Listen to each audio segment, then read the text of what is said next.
चलिए क्वेश्चन है आपका आज का क्वेश्चन है 11.22। क्वेश्चन है एनसीईआरटी का 11.22। 11.22 मतलब हुआ कि 11वां चैप्टर का 22 नंबर क्वेश्चन है। क्यों हम इतना आगे पीछे करके क्वेश्चन बता रहे हैं? क्योंकि जो हम आपको आए उससे संबंधित जो एनसीईआरटी में क्वेश्चन होगा हम उसी को बताएंगे। क्वेश्चन है कि give reason for the higher boiling point of ethanol in comparison to methoxy methane. अब आपको पता है इथेनॉल का फॉर्मूला आपको पता है, मिथॉक्सी मीथेन का फॉर्मूला पता है। पहला तो आपको इसमें इस क्वेश्चन का आंसर देने के लिए इथेनॉल का फॉर्मूला पता होना चाहिए, मिथॉक्सी मीथेन को हम कैसे लिखेंगे उसका फॉर्मूला पता होना चाहिए, और साथ ही साथ कॉन्सेप्ट पता होना चाहिए कि इसमें हम क्या लिखेंगे ताकि आपको बोर्ड में ज्यादा से ज्यादा नंबर आ सके। साथ ही साथ किस प्रकार से समझ कर याद करेंगे कि ऑब्जेक्टिव क्वेश्चन भी इस पर आपका बन सके। तो आइए हम आंसर आपके लिए लिख कर लाए हैं ताकि आप सिर्फ सुनेंगे ध्यान से, आपको याद हो जाएगी। क्या है कि ethanol undergoes intermolecular hydrogen bonding. ये आपको हम पिछले क्वेश्चंस में बता चुके हैं कि इथेनॉल इंटरमॉलिक्यूलर हाइड्रोजन बॉन्डिंग की तरफ जाता है। इसका कारण क्या है? Due to the presence of OH group. OH group के प्रेजेंस के कारण, ये हम दिखाएंगे भी अभी आपको जस्ट थोड़ी देर में कि कैसे इसका बॉन्डिंग बनता है। Resulting in the association of molecules, और इसके कारण मॉलिक्यूल्स का एसोसिएशन बन जाता है। पहला पॉइंट, आप हमको 3 पॉइंट करके सुनाएंगे तो ज्यादा अच्छा याद रहेगा। दूसरा, extra energy is required to break these hydrogen bond. अगर आपको इसके बॉन्ड को तोड़ना है, मतलब बॉइलिंग पॉइंट अगर करना है, तब तो इसके बॉन्ड को तोड़ना होगा, और जब इसके बॉन्ड को तोड़ना होगा तो इसके लिए एक्स्ट्रा एनर्जी की जरूरत पड़ेगी। ये आपका दूसरा पॉइंट हो गया। तीसरा point, on the other hand methoxy methane does not undergo hydrogen bonding. जबकि मिथॉक्सी मीथेन के बारे में आप बोलेंगे और याद करके कल सुनाएंगे, समझ करके भी सुनाएंगे कि मिथॉक्सी मीथेन में हाइड्रोजन बॉन्डिंग नहीं होता है। चौथा point, hence boiling point of ethanol is higher than that of methoxy methane. Methoxy methane का फॉर्मूला आपको हम बता चुके हैं, CH3-O-CH3, जिसमें आप इधर से मिथॉक्सी मीथेन कर सकते हैं इसको। तो पहला पॉइंट आप कल क्या सुनाएंगे? कल सुनाएंगे कि इथेनॉल में इंटरमॉलिक्यूलर हाइड्रोजन बॉन्डिंग होता है। इसका कारण है OH ग्रुप का प्रेजेंस, और इसका परिणाम यह है कि वह मॉलिक्यूल्स का एसोसिएशन बना लेता है। दूसरा पॉइंट इसमें है कि अगर हाइड्रोजन बॉन्ड को तोड़ना होता है तो उसके लिए एक्स्ट्रा एनर्जी की आवश्यकता होती है। तीसरा पॉइंट आप हमको सुनाएंगे कि जबकि दूसरी बात कह सकते हैं हम कि मिथॉक्सी मीथेन में हाइड्रोजन बॉन्डिंग नहीं पाया जाता है, बॉन्डिंग नहीं, और इसका कारण है इथेनॉल में का बॉइलिंग पॉइंट ज्यादा होता है मिथॉक्सी मीथेन की अपेक्षा। अब इथेनॉल का आप इस प्रकार से स्ट्रक्चर बनाएंगे कि आपको तरीका हम बताए थे कि किस प्रकार से बनाना है। C2H5 नीचे लिख देंगे, C2H5 नीचे लिख देंगे, C2H5 नीचे लिख देंगे, और C2H5 नीचे लिख देंगे। साफ साफ आप लोगों को दिख रहा है? दिख रहा है? और देखिए यहाँ यहाँ पर देखिए लोन पेयर है और एक लोन पेयर यहाँ पर है। आप इसको दिखा भी सकते हैं और नहीं भी दिखा सकते हैं। एक लोन पेयर इसका यहाँ है और दूसरा लोन पेयर यहाँ है। एक लोन पेयर इसका यहाँ है, दूसरा लोन पेयर इसका यहाँ है। एक लोन पेयर इसका यहाँ और दूसरा लोन पेयर यहाँ। बात समझ गए? इधर से डॉट डॉट से इसको दिखाना है। ये C2H5OH को इस प्रकार से लिखेंगे और इसके ऑक्सीजन के लोन पेयर और इसके बीच में हाइड्रोजन बॉन्डिंग दर्शाएंगे, और ये हो गया आपका हाइड्रोजन बॉन्डिंग। ये क्या हो गया आपका? ये हो गया आपका हाइड्रोजन बॉन्डिंग। समझ में आ गया? ये आपका हो गया हाइड्रोजन बॉन्डिंग। उसके बाद ये हाइड्रोजन बॉन्डिंग, आगे भी जो आएंगे ये भी हाइड्रोजन बॉन्डिंग, ये भी हाइड्रोजन बॉन्डिंग। तो 1 2 3, कम से कम 3 लिखेंगे, ज्यादा से ज्यादा आप 4, 5, 6 भी लिख सकते हैं, लेकिन 3 में आपका कॉन्सेप्ट क्लियर हो जाएगा कि आप किस प्रकार से इथाइल अल्कोहल का हाइड्रोजन बॉन्डिंग शो कर सकते हैं। आप किस प्रकार से हाइड्रोजन बॉन्डिंग शो कर सकते हैं। समझ में आ गया आपको? कोई प्रॉब्लम? तो क्वेश्चन जो है आपको बता रहे थे, क्वेश्चन था आपका 11.22 हाइयर बॉइलिंग पॉइंट से संबंधित। इसमें 2 मॉलिक्यूल की बात थी, एक इथेनॉल का और दूसरा मिथॉक्सी मीथेन का। इथेनॉल का फॉर्मूला होता है C2H5OH और मिथॉक्सी मीथेन का फॉर्मूला होता है CS3-O-CH3। ये आपको समझ में आ गया? आ गया ना? अब इसमें लैंग्वेज 4 पॉइंट लिखना है, पहले थ्योरी लिख देना है 4 पॉइंट। क्या 4 पॉइंट लिखेंगे?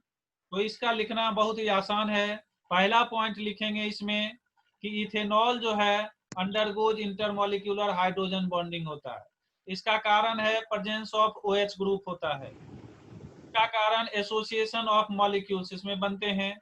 अगर आपको इथेनॉल और वाटर के बॉन्डिंग को अगर तोड़ना है, ये इथेनॉल वाला, इथेनॉल को अगर तोड़ना है तो इसके लिए आपको एक्स्ट्रा एनर्जी की आवश्यकता होगी, जबकि मिथॉक्सी मीथेन में हाइड्रोजन बॉन्डिंग नहीं होता है और इसीलिए इसका बॉइलिंग पॉइंट हाइयर होता है मिथॉक्सी मीथेन के।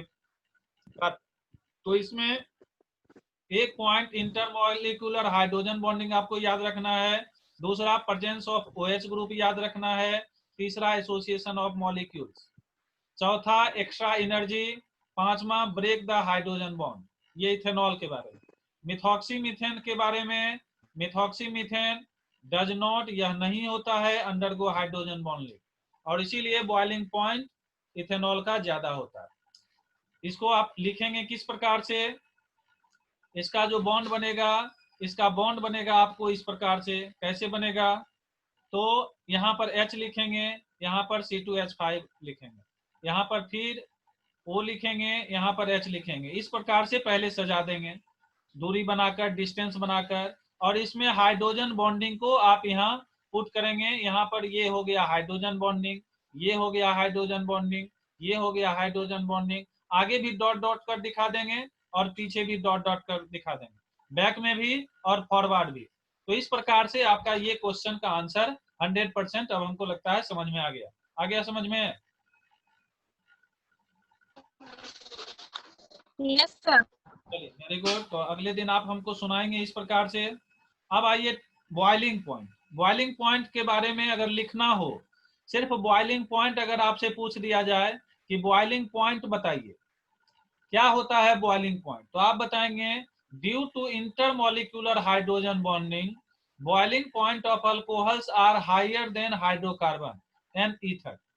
अगर बॉइलिंग पॉइंट की बात की जाएगी अल्कोहल और फिनॉल में, किसमें? अल्कोहल और फिनॉल की बात अगर की जाएगी और इसमें अगर पूछ दिया जाए कि बॉइलिंग पॉइंट हाइयर क्यों होता है, हाइड्रोकार्बन की बात की जाए या ईथर का, तो आप बोलेंगे इंटरमॉलिक्यूलर हाइड्रोजन बॉन्डिंग, ये टॉपिक की बात की जाएगी। अगर फॉर्मूला की बात होगी कि बॉइलिंग पॉइंट ब्रांच पर क्या असर डालता है, बॉइलिंग पॉइंट की अगर बात चलेगी, अगर आपसे पूछ दिया जाए बॉइलिंग पॉइंट और नंबर ऑफ ब्रांचेज में क्या रिलेशन है, बॉइलिंग पॉइंट और नंबर ऑफ ब्रांचेज में क्या रिलेशन है, तो आप बताएंगे कि बॉइलिंग पॉइंट जो होता है, बॉइलिंग पॉइंट जो होता है, यह boiling point number of branches का इनवर्सनली प्रोपोर्शनल होता है, या बॉइलिंग पॉइंट का डायरेक्टली प्रोपोर्शनल होता है 1 by number of branches, 1 by number of branches. तो ये दोनों में रिलेशन कभी कभी पूछा जाता है कि आप बताइए कि बॉइलिंग पॉइंट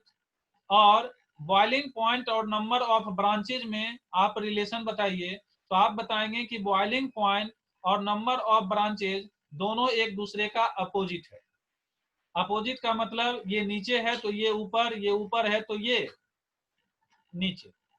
अब अगर पूछा जाएगा प्राइमरी, सेकेंडरी और टर्सरी, प्राइमरी बॉइलिंग पॉइंट का ट्रेंड अगर पूछा जाए कि प्राइमरी के बताइए, सेकेंडरी का बताइए और टर्सरी का बताइए, किसका किसका पूछा जाए? प्राइमरी का पूछा जाए सेकेंडरी का पूछा जाए और टर्सरी का अगर पूछा जाए तो आप क्या बताएंगे? प्राइमरी, सेकेंडरी और टर्सरी का अगर पूछ दिया जाए आपसे कि इस तीनों के बारे में बताइए, तो आप इसके बारे में क्या बताएंगे? समझ गए? आप इस तीनों के बारे में क्या बताएंगे? तो आपको क्या बताना होगा?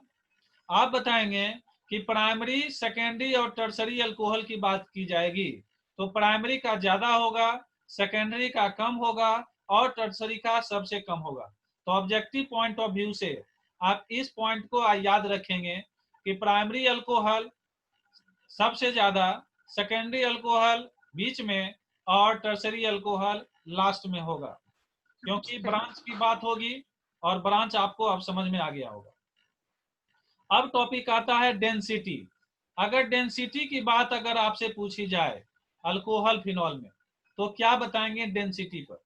डेंसिटी में बताएंगे कि अल्कोहल जो है हाइयर, लाइटर देन वाटर होता है।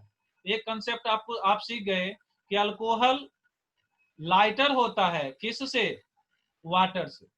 डेंसिटी डायरेक्टली प्रोपोर्शनल होता है मॉलिक्यूलर मासेस का।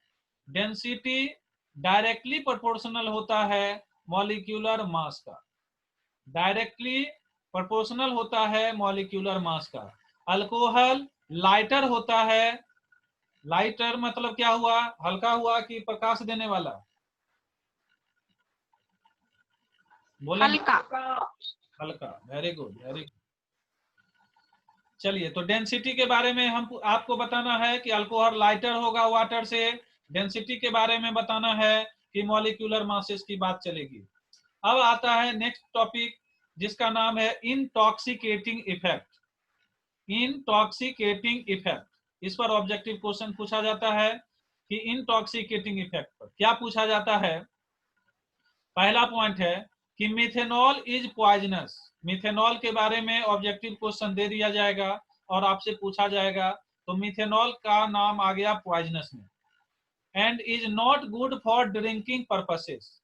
तो आपसे पूछा जा सकता है what is the name of alcohol which is poisonous and it is not used for drinking purposes, and your answer should be and will be and would be methanol. क्या होगा? Methanol. क्या आंसर क्वेश्चन बनेगा कि methanol एक poisonous है और यह drinking purpose से यूज नहीं होता है। यह ड्रिंकिंग पर्पस से यूज नहीं होता है। इसका कारण क्या हो सकता है? आप hello alkane and hello arenes में भी बहुत सारा इफेक्ट पढ़े थे, निगेटिव इफेक्ट। अल्कोहल में भी कुछ ना कुछ निगेटिव इफेक्ट। इसका कारण है ब्लाइंडनेस, और ब्लाइंडनेस के साथ ही साथ क्या हो सकता है? डेथ भी हो सकता है। Ethanol is used for drinking purposes. Ethanol is used for drinking purposes. अब देखिए कि मिथेनॉल है यहाँ और यहाँ इथेनॉल है। मिथेनॉल का फॉर्मूला होता है CH3OH। ये हो गया पॉइजनस, इनके पहले P आ गया। और इथेनॉल है CH3CH2 OH। ये आपके ड्रिंकिंग पर्पसेस। ये क्या हो गया? ड्रिंकिंग पर्पसेस के आधार पर। तो इस प्रकार से आप समझने की कोशिश करेंगे और किनको किनको समझ में आ गया वो बताएंगे कि किन्हें किन्हें समझ में आ गया।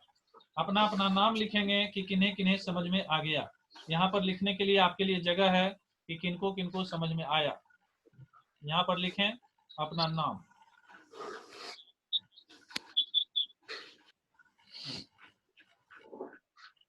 चलिए, इस तरह से आप लोग अपना अपना नाम लिखेंगे। पहला नाम आ गया है और बहुत ही खूबसूरत तरीके से आपने लिखा। प्रैक्टिस आपका ठीक है। और कोई लिख सकते हैं अपना नाम? तो लिख कर बताएं जल्दी जल्दी, क्योंकि बहुत देर से बेसब्री से आप लोग इंतजार कर रहे थे कि हम अपना कलम चलाएं। हम बहुत देर से कलम चला रहे थे, तो आप लोग यस सर, सही में। बहुत सुंदर संजना का आ रहा है, बहुत सुंदर लिखा भी गया और समझ में भी आ गया।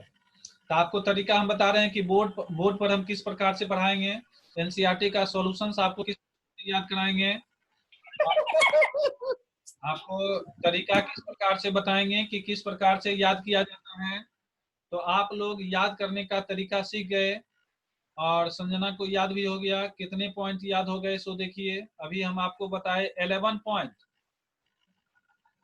Good evening sir. 11.22। 2 हाँ, अब अपना डिलीट कर दीजिए ताकि हम क्वेश्चन दिखा सकें कि कौन कौन सा क्वेश्चन। Okay sir. डिलीट कर दीजिए, नीचे से भी ब्लू डिलीट कर दीजिए ताकि हम दिखा सकें कि कौन कौन क्वेश्चन याद करा दिए। मेरे पास ये भी ऑप्शन है कि आप नहीं लिख सकते हैं और कौन कौन लिख रहे हैं ये भी पता चलता है। यहाँ ऑप्शन बहुत सारा। क्लियर नहीं हो रहा। क्लियर अब नहीं हो रहा है, डिलीट नहीं हो रहा है। हम कर रहे हैं तो नहीं हो रहा, इरेजर भी यूज कर रहे हैं तो नहीं हो रहा। लीजिए